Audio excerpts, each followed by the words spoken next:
brow, stepped outside. When he saw them, he waved them over, shutting the door behind him, a palpable nervousness in his gestures.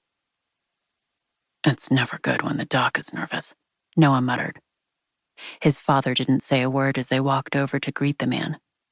He introduced himself to Noah as Carson, and then apologized for not shaking his hand. That was a giant red flag to Noah even before the man got right to his point. "It looks like Mr. Yoder is suffering from anthrax poisoning," he started, not pausing for any reactions. "In itself, that's not necessarily a scary thing. Anthrax poisoning can occur naturally in soil and infect cows and people. But, well, come look at this." Noah and his father followed the doctor to an outside corner of the barn. He stopped by a pair of worn brown work boots.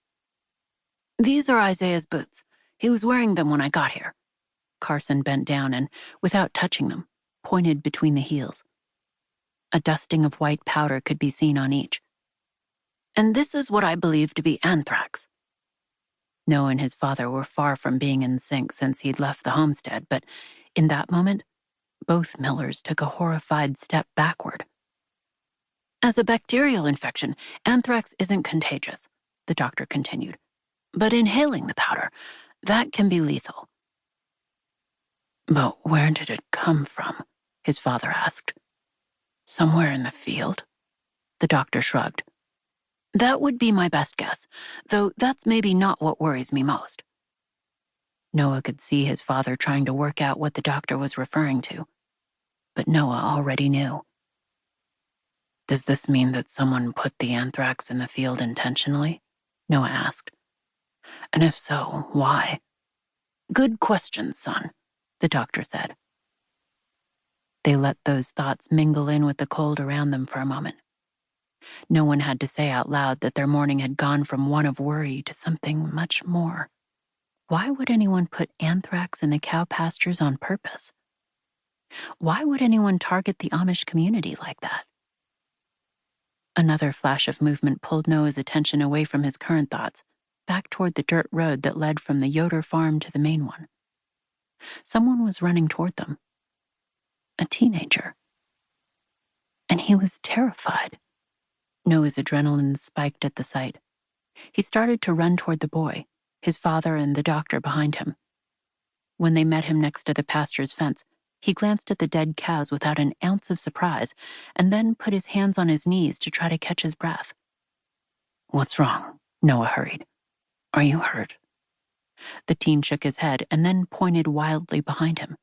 "No, but my father and brother need help," he panted out. They collapsed in the pasture at our farm." Noah shared a quick look with the doctor. "We need to get there now." While his father had never liked riding in anything but horse-drawn vehicles, he didn't push back as Noah herded everyone into his truck. Instead, he got into the front seat and directed him to the farm of the boy's family, while the doctor asked the teen questions in the back seat. However, when Noah cut the engine next to the cow pasture fence, his father became quiet. "Doc, let's go," Noah said, another surge of adrenaline going through him. "Dad, you two stay in here." Noah didn't have time to be surprised that his father listened. He and Carson hurried out into the field with purpose and caution. Neither did them any good. The father and son weren't unconscious on the grass. They were dead, black sores on their bodies. Noah kept his back to his truck after Carson confirmed there was nothing he could do. The two were gone. But there were still people they could help. "Isaiah needs to go to the hospital," Noah reiterated, voice low. "I think Mrs. Yoder will agree to that now." Carson nodded. "And I need to call the CDC." He shared a look with Noah and said what Noah had circled back to thinking. "I don't understand why anyone would do this, especially here." Noah gritted his teeth. "Neither do I," he said. "But I sure as hell intend to find out." Chapter 1. Dr. Carly Welsh was in her chair less than 30 seconds before Director Alana Suzuki was in the briefing room.